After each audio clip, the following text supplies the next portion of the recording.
मन्दहासरुचिराननाम्बुजम्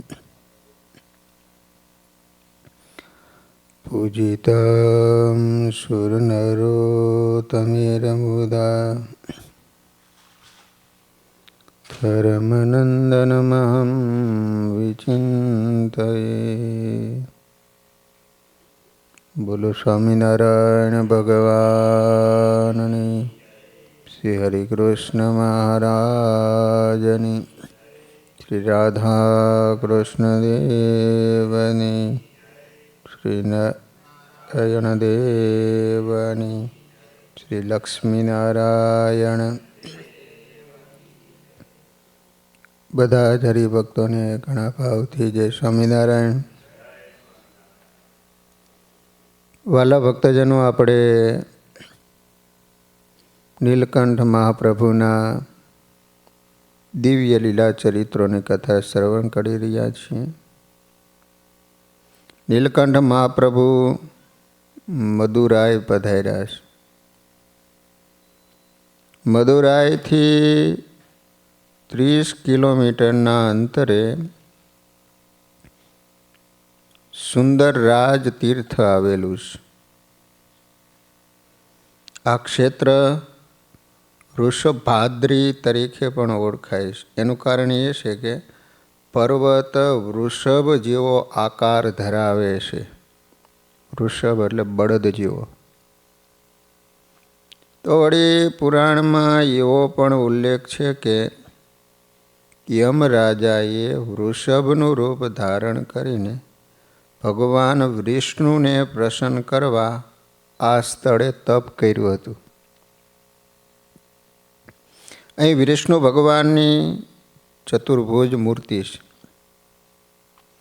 ભગવાનનું નામ અહીં સુંદર બાહુ હોવાથી અહીંના મંદિરને સુંદર બાહુ પણ મંદિર કહે છે। આ મંદિર 2 એકર જમીન વિસ્તારમાં પથરાયેલું છે। આ મંદિરમાં ગગનચુંબી ગોપુરમ છે। વિશાળ દિવાલો ગ્રેનાઇટ પથ્થરથી બાંધવામાં આવેલી છે। આ મંદિરમાં કેટલાક દુર્લભ સ્થાપત્ય શિલ્પો વિજયનગર સૌંદર્ય રાજપર્યમલ મંદિર, થાળીકોંબ, કૃષ્ણપુરમ, વેંકટચલાપતિ મંદિર, શ્રી વિલીપુથુર અને જલકંદેશ્વર મંદિર વેલુર જેવા છે। તમિલ ભાષામાં સુંદર એટલે અળગર અને રાજ એટલે સ્વામી। આથી આ સ્થાન અળગર સ્વામી તરીકે પણ ઓળખાય છે। દક્ષિણમાં મંદિરોને કોવિલ પણ કહે છે। આથી અલગર કોવિલ તરીકે પણ આ સ્થાન ઓળખાય છે। આવા રમણીય અને અતિ મનોહર સુંદર રાજમાં ભગવાન વિષ્ણુના દર્શન કરી નીલકંઠ વર્ણી ભૂતપુરી તરફ પ્રયાણ કર્યું। ભૂતપુરીના માર્ગે વિકટ વનમાં નીલકંઠ પ્રભુએ તીવ્ર ગતિએ વિચરણ કર્યું। આગળ જતાં ઘણું મોટું વિકટ વન આવ્યું। નીલકંઠ વર્ણી ચાલતા ચાલતા જ્યાં રાત પડે ને ત્યાં સૂઈ જાય। તપે કરીને શરીરને સૂકવી નાખ્યું હતું। શરીરના કોઈ અંગોમાં કાંઈ રુધિર રહેવા દીધું નહોતું। મહારાજ કે અમને વાગે રુધિર ન નીકળે, પાણી નીકળે। બોલો, ત્યાં કોઈ વખત ફળ ફૂલ મળતા જમતા અને ન મળે તો વાયુ ભક્ષણ ઉપવાસ કરતા। એક દિવસ રસ્તામાં ચાલતા હરી ઈચ્છાથી કૂવો આવ્યો। ત્યાં ધૂણી લગાવીને એક સિદ્ધ એકાકી બેઠા હતા। એના માથા ઉપર મોટી જટા હતી। નીલકંઠ વર્ણી એને દેખ્યા। પછી વર્ણીએ સિદ્ધને પૂછ્યું, આપ અહીંયા કેટલા દિવસથી રહો છો? આપ કઈ ઈચ્છાથી તપ કરો છો? એ તપ આપ મને શીખવો. મારા મનમાં તપ શીખવાની ઈચ્છા છે. આપના જેવા સિદ્ધ કોઈ દેખ્યા નથી. ઘણા પ્રકારના વન દેખતા દેખતા અહીં આવ્યો છું. અહીં આપને જોઈને મારી છાતી ઠરે છે. મેં મારા મનમાં જેવા ઈચ્છ્યા હતા તેવા યોગી આપ મળ્યા. તે મારા મનમાં અત્યારે એવો દ્રઢ નિર્ધાર કર્યો છે, હવે મારે બીજે કોઈ સ્થળે જવું નથી. ત્યારે સિદ્ધે કહ્યું, તમે યોગીની વાત સમજી શકો નહીં. મોટા યોગીની વાત તો બહુ ભારે હોય, તેને તમે દિલમાં ધારી સમજી શકો નહીં. હું અહીં કેટલા યુગોથી રહું છું. બોલો, યુગોથી. હો, કેટલા વર્ષોથી નહીં પણ યુગોથી. અહીંયા કોઈ પણ માણસ આવતો નથી. તમે આજે અહીંયા આવ્યા છો, આ એક આશ્ચર્યની વાત કહેવાય. હું ક્યારે અનાજ ખાતો નથી, વાયુનું પાન કરું છું. તમારાથી એવું થઈ શકે નહીં, કારણ કે તમારો જન્મ તો કળિયુગમાં થયો છે. મારું તપ ઘણું મોટું છે, તેથી અહીંયા મારી પાસે કોઈ ટકતું નથી. આજ કળિયુગમાં બધા લોકોમાં સામર્થ્ય અલ્પ હોવાથી કોઈ આવું તપ કરી શક્યું નથી. દંભી હતો આ. તમે કોઈ બીજે ગામ જતા રહો, તમારે અહીં રાત રહેવું નહીં. આ જગ્યાએ મોટા મોટા સિંહ આવે, તેથી ભય લાગશે. ભૂત, પ્રેત અને ભૈરવ, એનો પણ ઘણો ભય લાગશે. જો કોઈ ભૂલથી અહીં આવે છે તો એને બધા ખાઈ જાય છે. મને કોઈ દેખતું નથી. અહીંયા આવીને કોઈ બેસે અને મને જુએ ને તો તત્કાળ આંધળો થઈ જાય. મારા ઈષ્ટદેવ ભગવાન ઋષિજી છે, તેઓ મારી રક્ષા કરે છે. હું તો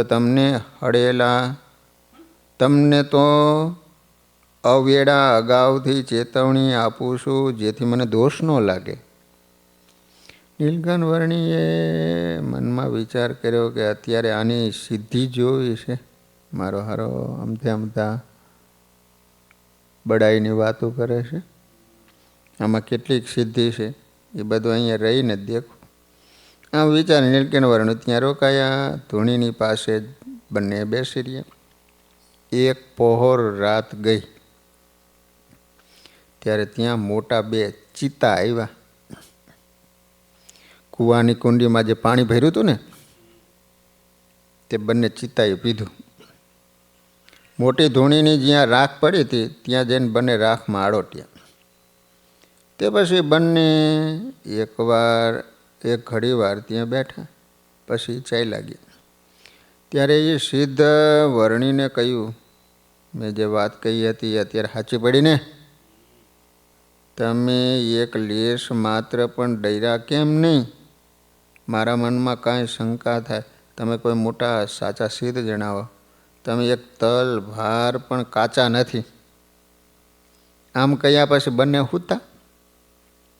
પણ હકીકતમાં બંનેમાંથી કોઈ સૂતા નહોતા.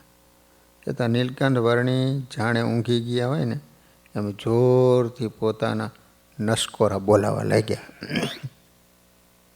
ત્યારે અડધી રાત્રે ગઈ ને, નીલકંઠ વર્ણીને ઊંઘતા જાણી એ સિદ્ધ બેઠો થયો અને નિશાની જોઈને વનમાં ચાલ્યો.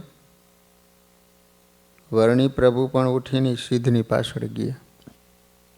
દૂર રહીને એ સિદ્ધની બધી જોગ ક્રિયાને જોવા લાગ્યા. તે સિદ્ધ એક ઝાડ ઉપર વાલોડના વેલા ચડાવી દીધા હતા. એ વાલોડ ફળી ઉતારી પછી છુપાવેલા લોટ અને ઘી લીધા. નીલકંઠ વર્ણી તો એના પહેલાં તરત આવીને પહેલાંની જેમ આસન ઉપર સૂઈ ગયા. તે પછી સિદ્ધ ત્યાં આવ્યો. તેણે ઘઉંના લોટની બાટી બનાવી, વાલોને લઈને અગ્નિમાં બાફી, માટી પકાવીને ઘી લગાડ્યું.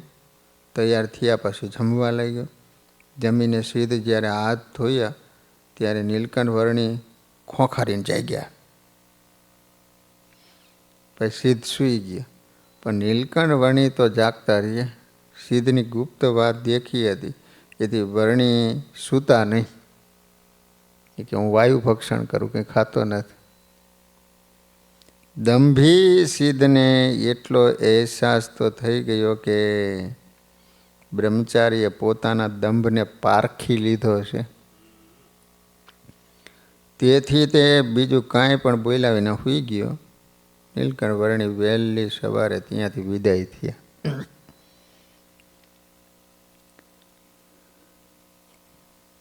ભલા ભક્તજનો, વર્ણી પ્રભુ ભૂતપુરી હાલનું નામ શ્રી પેરુંબુદુર જતા રસ્તામાં વિકટ વન આવ્યું. વર્ણી પ્રભુ તો નાસાગ્ર દ્રષ્ટિ રાખીને ચાલ્યા જતા હતા. જેવું વન વિકટ એવો રસ્તો પણ વિકટ. રસ્તામાં વચ્ચે પડેલા ઝાંખરા, કાંટા, સુડાએ ટોચેલા અર્ધ પાકેલા ફળો, કુંડાળું વળીને બેઠેલા સાપના ફુકારા, સસલાની દોડાદોડ તેમજ જંગલી પ્રાણીઓના હુંકારથી માનવીની હિંમત ઓસરી જતી. દિવસે પણ સૂર્યનું કિરણ ન પેસે એવા ઘટાટોપ ઝાડ હતા. કેટલાક આકાશે આમતા હતા તો કેટલાક એકબીજાની ઓથે વળગીને વાલપની વાતો કરતા. નીલકંઠ વર્ણીના માર્ગને રોકતા હતા. પરંતુ વર્ણી પ્રભુ તો ચાલ્યા જતા હતા. એમને દેહની સંભાળ રાખી નહોતી. નિશાન કહેતા લક્ષ્ય ઉપર ફક્ત દ્રષ્ટિ હતી. લગભગ 4 દિવસ સુધી નીલકંઠ વર્ણી આ રીતે ચાલ્યા, પરંતુ ક્યાંય પાણી ન મળ્યું. સ્નાન વિધિ કે પૂજા કરી ન શક્યા. 5મે દિવસે સાંજે શરીર અચેતન થઈ ગયું. ભૂમિ ઉપર પડી ગયા. કંઠ સુકાઈ ગયો તો પણ ધીરજ રાખ્યો. આગળ ચાલ્યા ત્યારે એક નાનું તળાવ આવ્યું. તેમાં નાહ્યા. શાલિગ્રામને પણ સ્નાન કરાયું. પરબ્રહ્મ પૂર્ણ પુરુષોત્તમ નારાયણ હોવા છતાં લોક શિક્ષાને માટે વર્ણી સ્વરૂપ શ્રી હરિ અંબરીશ રાજાના જેવી આત્મનિવેદી ભક્તિ સ્વીકારી અન્ન કે જળ ગ્રહણ ન કરવા એ નીલકંઠ વર્ણીનું વ્રત હતું. ગમે એવી વિકટ પરિસ્થિતિમાં પણ નીલકંઠ વર્ણી આવી આત્મનિવેદી ભક્તિ છોડતા નહોતા. સ્વયં સ્નાન કર્યા બાદ નીલકંઠ વર્ણીએ શાલિગ્રામને સ્નાન તો કરાયું, પરંતુ શાલિગ્રામને નૈવેદ્ય શું ધરવું એ પ્રશ્ન હતો. કોઈ ફળ ફૂલ મળે એવી આશાથી નીલકંઠ વર્ણી ચારે તરફ આમ જોયું તો થોડે દૂર નીલકંઠ વર્ણીએ પરબોળિયાના વેલા જોયા. નીલકંઠ વર્ણી ઊભા થયા. થોડી પરબોળિયાની શીંગો વીણી, શેકી, શાલિગ્રામને ધરાવી, પોતે 3-4 શીંગો જમ્યા અને જળપાન કર્યું. તેથી વર્ણી પ્રભુ શરીરમાં થોડીક સ્ફૂર્તિ આવી. એ જ સમયે સૂર્યનારાયણે નીલકંઠ વર્ણીના તપના તેજથી ઓપતા શરીર ઉપર પોતાના સોનલ વર્ણ કિરણોથી અભિષેક કર્યો અને અસ્ત થયા. નીલકંઠ વર્ણીએ એ જ સરોવરના કિનારે, તળાવના કિનારે વિશ્રામ કર્યો. રાત્રિનો એકાદ પ્રહર પ્રસાર થયો. તુરંત નીલકંઠ વર્ણી જાગ્રત થયા અને ધ્યાન કરવા લાગ્યા. મધ્યરાત્રિનો સમય હતો. સમસ્ત જગત ઘોર અંધકારની કાળી ચાદર ઓઢીને પોઈઠું હતું. જગતના કલ્યાણ માટે પ્રગટેલા એકમાત્ર નીલકંઠ વર્ણી પોતાના લક્ષ્ય તરફ આગળ વધ્યા. 6ઠા દિવસનો મધ્યકાળ થવા આવ્યો. નીલકંઠ વર્ણીએ વડલો જોયો. વડલાની બાજુમાં એક કૂવો હતો. પાણી નિર્મળ હતું, પણ ઊંડું હતું. 10 શેરની કઠારી દોરડું બાંધી અને કૂવામાં નાખી 2-3 વખત કઠારી સિંચી જ પોતે સ્નાન કર્યું. પછી શાલિગ્રામની પૂજા કરવા બેઠા. શાલિગ્રામને સ્નાન કરાવવાનું હતું. કટોરીમાં શાલિગ્રામને પધરાવી કઠારી સિંચી અને લાવવા માંડ્યા. 3-4 વખત ભરી કઠારી પણ શાલિગ્રામ ઉપર અભિષેક કરવા લાગ્યા, પરંતુ કઠારીમાં જળ દેખાયું નહીં. શાલિગ્રામ બધું જળ પી ગયા. તેથી નીલકંઠ આશ્ચર્ય થયું, આટલું બધું પાણી ક્યાં ચાલ્યું ગયું? પરંતુ બસ વિચાર આવ્યો કે શાલિગ્રામ તરસ્યા થયા હશે. ફરી કઠારી સિંચી અભિષેક કર્યો, બધું જળ શાલિગ્રામ પી ગયા. કૂવામાંથી વારે વારે જળ સિંચવાના પ્રયાસથી નીલકંઠ શરીરના સમગ્ર અંગો દુખતા હતા. વર્ણિને ઘણા દિવસના ઉપવાસ હતા. અંતે શાલિગ્રામને લાગ્યું કે નીલકંઠ વર્ણિને થાક લાગ્યો, એમ જાણી તત્કાળ તૃપ્ત થયા. કટોરી પાણીથી ઉભરાઈ ગઈ. નીલકંઠ વર્ણિએ જળ સિંચવાનું બંધ કર્યું. શાલિગ્રામની ચંદનથી પૂજા કરી. તરત વિચાર આવ્યો કે આટલી તરસ લાગી હતી તો ભૂખ પણ જરૂર લાગી હશે, પણ નૈવેદ્ય ધરી શકાય એવું કાંઈ ત્યાં મળે એવું નહોતું.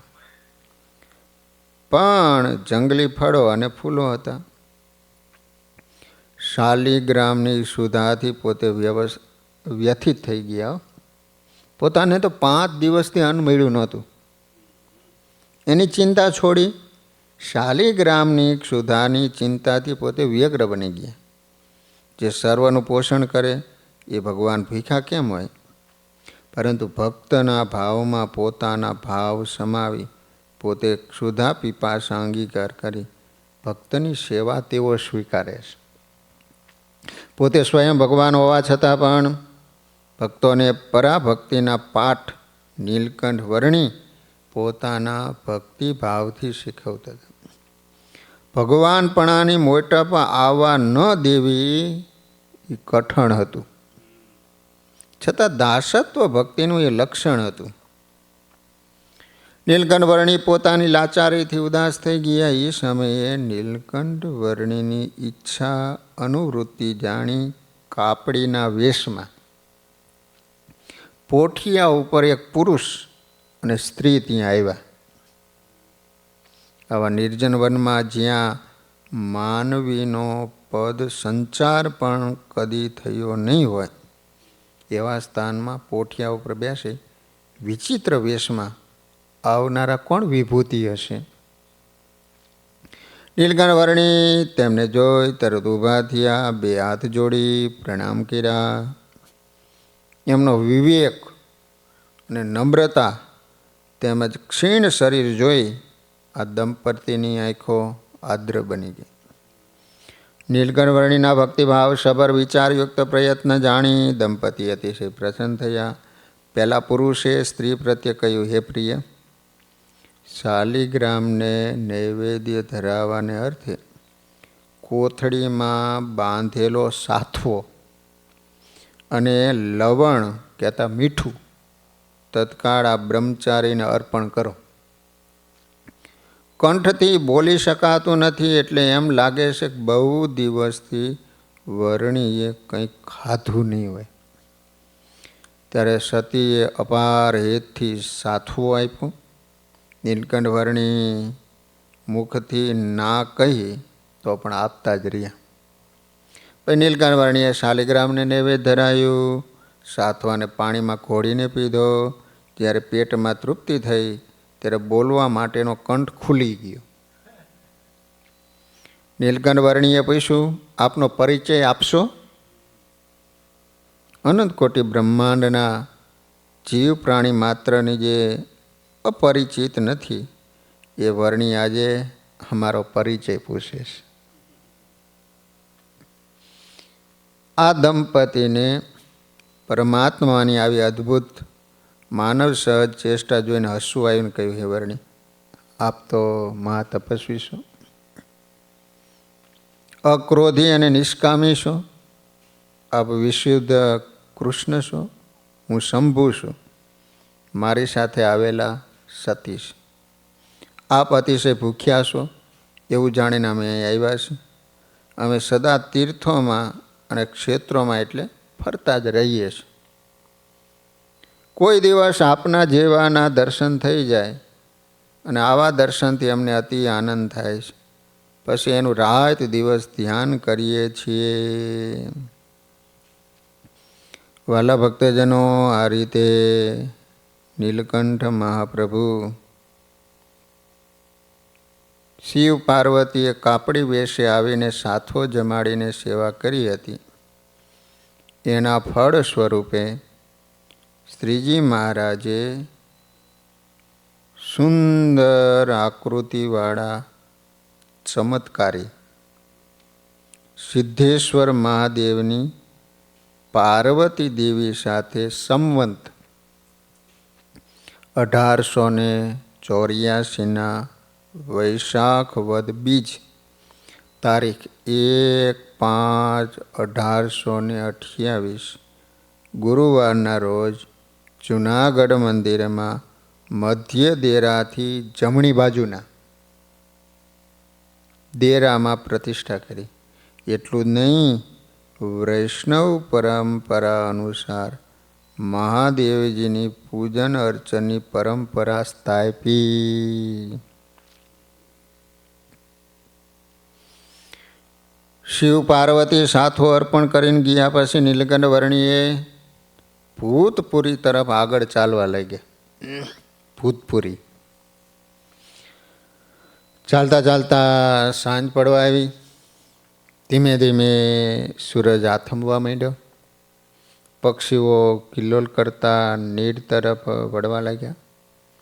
સંધ્યાની ખુશનુમાં લહેરીઓ સરવા માંડી. ઘાસના પાથરણાને છૂંદતી હરણીઓ બચ્ચા લઈ જઈ ઝાડની વૃક્ષકટામાં છુપાવા લાગી. ચારેક ગાઉ દૂર કોઈ ગામનો અણસાર જણાતો નહોતો. બીજે દિવસે સવારે એ તરફ પ્રયાણ કરવાનું વિચારી નીલકંઠ વર્ણીએ આ વનમાં રાત ગાળવાનું નક્કી કર્યું. વર્ણી થોડું ચાલ્યા, ત્યાં નદી આવી. સ્નાન કરી સંધ્યા કરવા બેઠા.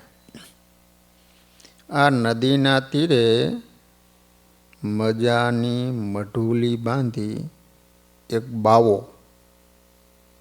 શિષ્ય વૃંદ સાથે રહેતો હતો. દિવસ દરમિયાન એક આસને બેસી રહેતો. આચાર્ય પ્રવર શ્રી વિહારીલાલજી મહારાજ હરિલીલામૃત આ દૂધાધારી બાવાનું વર્ણન કરતા લખે છે. આ દૂધાધારી બાવો હતો, સાંભળવા જેવું ચરિત્ર. ધૂણી સળગતી રાખે અખંડ, મહાકુકર્મનો એ કુંડ. બધી રીતે પૂરો હતો. આ પાછું લોકોને બતાવવામાં તો આવું કરતો. મોટો ચીપિયો પાવડી રાખે, ચીતે કાળી રોટી અભિલાખે. પાડે કુતરા 5 કે હાથ, વધે સ્નેહ તે જેમ સ્વજાત.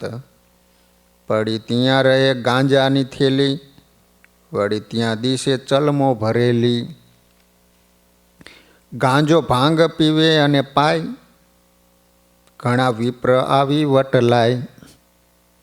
રાતી આંખો બાવાની જણાય, બળીને કંઠ ઘોઘરો થાય.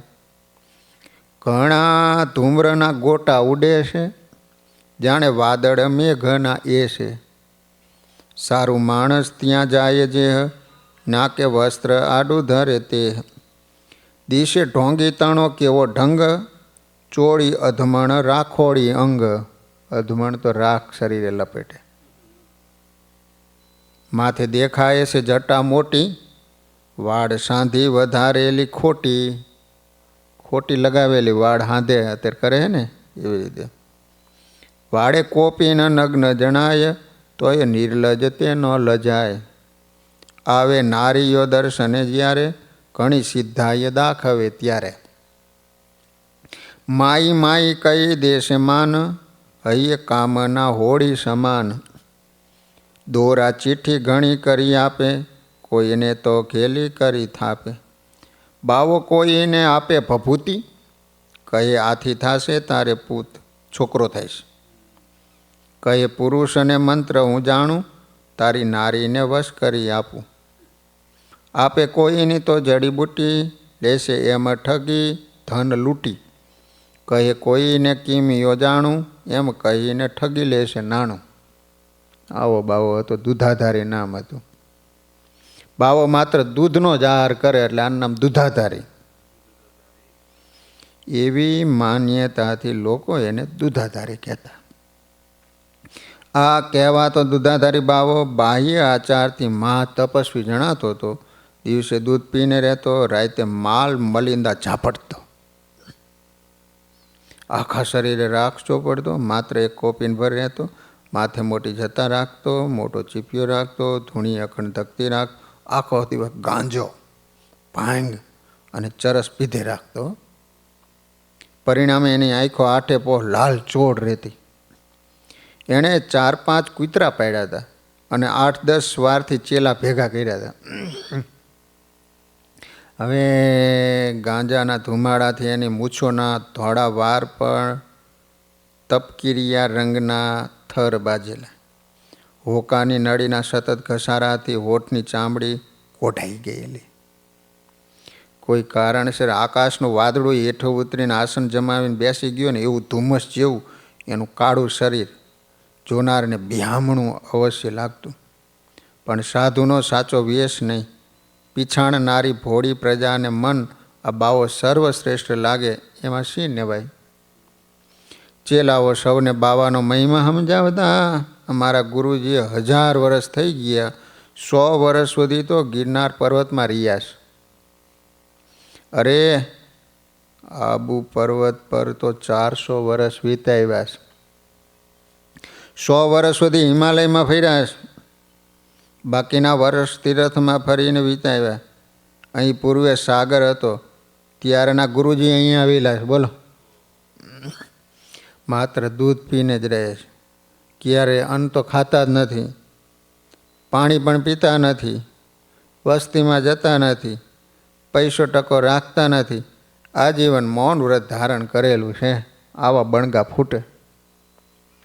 કામરૂ દેશની વિદ્યા ભણ્યા છે, ભારે સિદ્ધ અને ચમત્કારી છે. એમના આશીર્વાદથી દીકરા ન હોય એને દીકરા મળે, ધન ન હોય એને ધન મળે. એમના આપેલા મંત્રથી પત્ની પતિને અને પતિ પત્નીને વશ કરી શકે. બોલો, અંધશ્રદ્ધાનો જમાનો હતો. તેથી દંભી ગુરુઓ ભોળા લોકોને સહેલાઈથી ભોળવી શકતા. બાહ્ય આચાર વિચાર જોઈને લોકો આ દૂધાધારી બાવાને મહાસિદ્ધ માનતા. દેશ દેશાંતરથી નાની રૈયતથી માંડી રાજા સુધીના લોકો દૂધાધારીના દર્શને આવતા. બોલો, જાત જાતની ભેટ સામગ્રી લાવતા, દૂધાધારીને ચરણે ધરતા અને બાવાજીને રોજનો મોટો વકરો થતો. આ ઢોંગી બાવાએ વડલાની નીચે ભોંયરું કર્યું હતું. બાવો અને એને ચેલાઓ એ ભોંયરામાં સારી સારી સીધા સામગ્રી અને ધન સંપત્તિ હંતાડી રાખતા. ભોંયરાના મુખ ઉપર બાવાએ મોટી પાટ બિછાવીને ગાદી તકિયા બનાવી હતી. તેથી લોકોને ખ્યાલ પણ નહોતો આવતો કે આ ઢોંગી બાવો ધન સંપત્તિના ખજાના ઉપર બેઠો છે.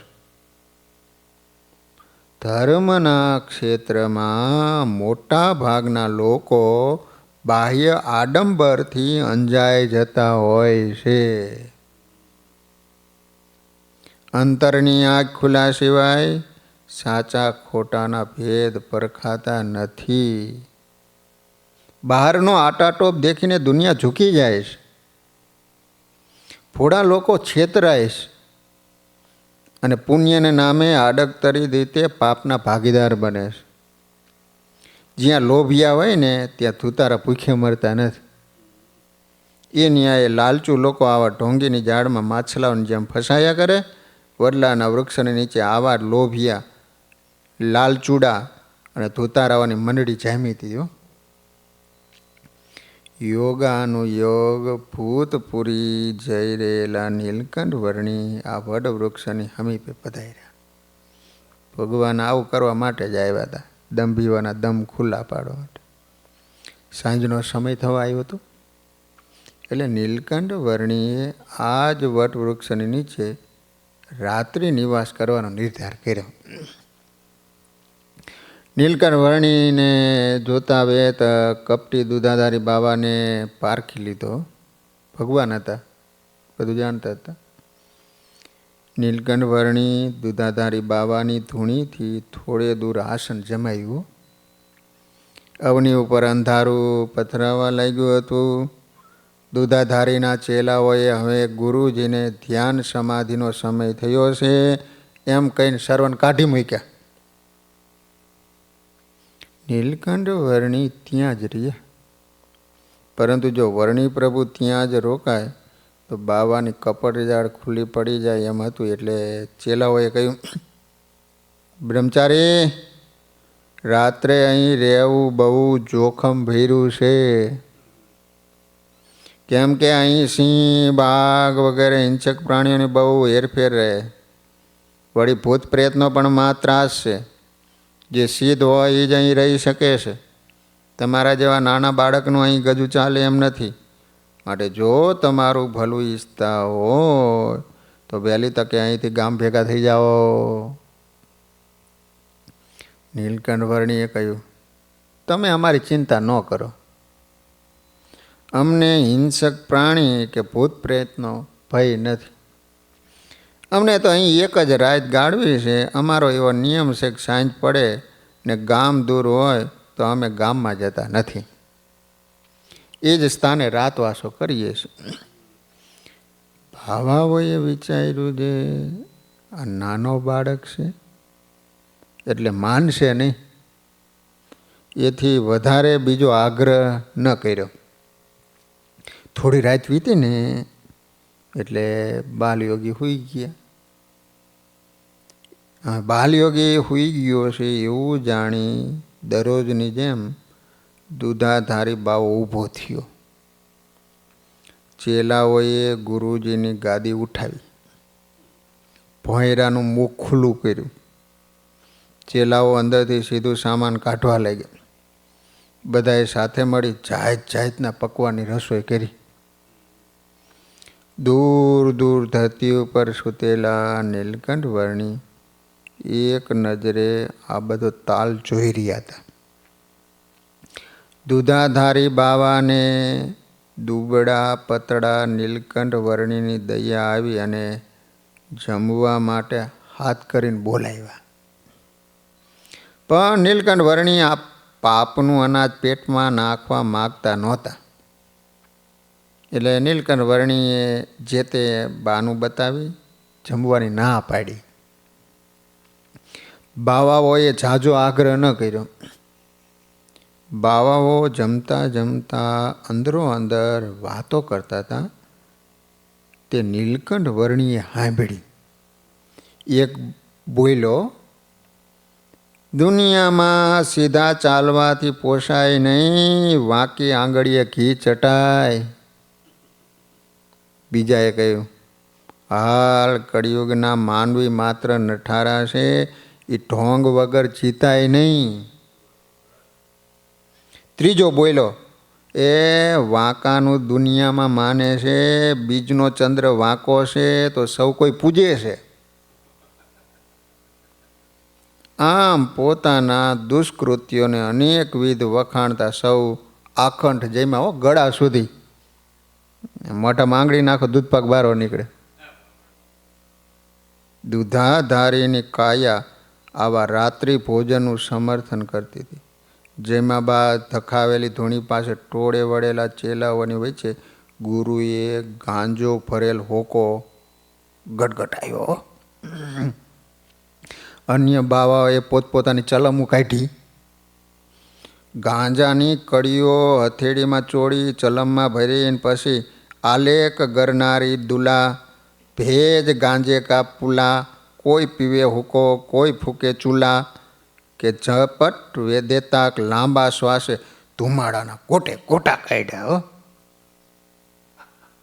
બાવાના બીજા કેટલાક શિષ્યો આજુબાજુના ગામમાં રહેતા હતા. રાત્રે અહીં મઢુલીએ આવતા, સાથે ભોજન લેતા, ગાંજો ભાંગ પીને પછી ચોરી કરવા નીકળી પડતા. માલ સામાન જે આવતો એનો હિસાબ લઈ બાવો ભોંયરામાં બધું મુકાવી દેતો. આજે મધરાત વીતી, રોજની જેમ શિષ્યો બાજુના ગામમાં ચોરી કરવા ગયા. નીલકંઠ વર્ણીએ આ જોયું, એમની ઊંઘ ઉડી ગઈ. તેઓ ચૂપકી સાધી સૂતા રહ્યા, બાવાની પાપલીલા જોતા રહ્યા. સવાર પહેલાં ચોરી કરી સૌ મારા પાછા આવી ગયા હો. માલ ભોંયરામાં સુરક્ષિત કરાયો, ઢાંકણ બંધ કરી, ગાદી ગોઠવી, દૂધાધારી મૌન વ્રત ધરી યથાવત આસન વાળી અને મારો બેહી ગયો. આ બાજુ સવારનો સમય થયો. નગર શેઠને ત્યાં ચોરી થયાની વાત જાહેર થઈ. રાજા પાસે ફરિયાદ પહોંચી. રાજાએ પોતાના મંત્રીને આદેશ કર્યો, ગમે એમ કરીને ચોરને પકડીને હાજર કરો, નહીતર વર્ષાસન બંધ થશે. રાજાના કડક આદેશથી મંત્રીએ ચોરનું પગેરું દબાયું. પગેરું દૂધાધારી બાવાના પડાવ સુધી પહોંચ્યું. રાજાનો કારભારી ખૂબ કુશળ હતો. એને ઘણા સમયથી દૂધાધારી પ્રત્યે શક તો હતો જ. કારભારીએ રાજ સૈનિકોની સહાયથી દૂધાધારી બાવાનું પોગળ ખુલ્લું કર્યું. બાવાની ગાદી નીચેના ભોંયરામાંથી લૂંટની અઢળક ધન સંપત્તિ મળી આવ્યો. કારભારીએ બાવાને અને એમના ચેલાઓને બંદીવાન બનાવ્યા. મહાજન મંડળની વિનંતી રાજાએ બંદીખાનામાંથી બાવાને છૂટા કર્યા, પરંતુ બાવાની જટા ઉતરાવી, માથે ચૂનો ચોપડાયો, એક બાજુની મૂછ એક બાજુની દાઢી મુંડાવી નાખી, ગળામાં ખાહડાની માળા પહેરાવી, મોઢે કાળી શાઈ લગાવી, અવળે ગધેડે બેહાડી, ઢોલ નગારા વગડાવી આખા ગામમાં ફેર્યો. કપટી બાવાનું કપટ ખુલ્લું થતાં લોકો ફિટકાર વરસાવવા લાગ્યા. નગરની શેરીએ શેરીએ માણસોના ટોળા ઉભરાયા. લોકો પથરા ફેંકી ગાડો ભાંડવા માંડ્યા. દૂધાધારીને હાથના કર્યા હૈયે વાઈ ગયા. ફજેતીનો પાર ન રહ્યો. બાવાને કોઈ પસ્તાવા થયો. એને વિચાર્યું નહોતું કે આવા દિવસો આવશે. નીલકંઠ વર્ણી ગામમાં પધાર્યા. સંત અસતની સાચી વ્યાખ્યા કરી. સૌને આવા ઢોંગી ધુતારાના વર્તેથી વાકેફ કર્યા, જેનું વર્ણન કરતા આચાર્ય પ્રવર વિહારીલાલજી મહારાજ લખે છે કે જે ઢોંગ ધારી જન ધૂતી ખાશે, અંતે ફજેતી અતિ એની થાશે. એના ફળો ભોગવશે જરૂર, આ લોકમાં કે જમની હજૂર. આ રીતે નીલકંઠ વર્ણીએ ત્યાં પછી ગામના લોકોને ખૂબ સરસ મજાનો ઉપદેશ આપ્યો છે. નીલકંઠ વર્ણીએ વનવિચરત દરમિયાન આવા કેટલાય બાવાઓના છળ કપટ ઢોંગ ધતિંગ જોયેલા અને એનાથી થતી લોકો પર વિપરીત અસર પણ જોયેલી. આથી નીલકંઠ વર્ણીએ આદર્શ સંત સમાજ સ્થાપવાનો સંકલ્પ કર્યો, જે પાછળથી નીલકંઠ વર્ણી રાજાધિરાજ થયા ત્યારે પૂરો કર્યો. સ્ત્રીધનના સાચા ત્યાગી સંત એવા હોય એનું ઉદાહરણ 500 પરમહંસો હતા ને આજે પણ એ જ વારસો સચવાયો છે. હવે નીલકંઠ વર્ણી ત્યાંથી આગળ ચાલશે. આગળ જે તીર્થોમાં મહારાજ પધારશે એ સારી કથા આપણે કાલે શ્રવણ કરીશું. સહજાન સ્વામી મહારાજની જય.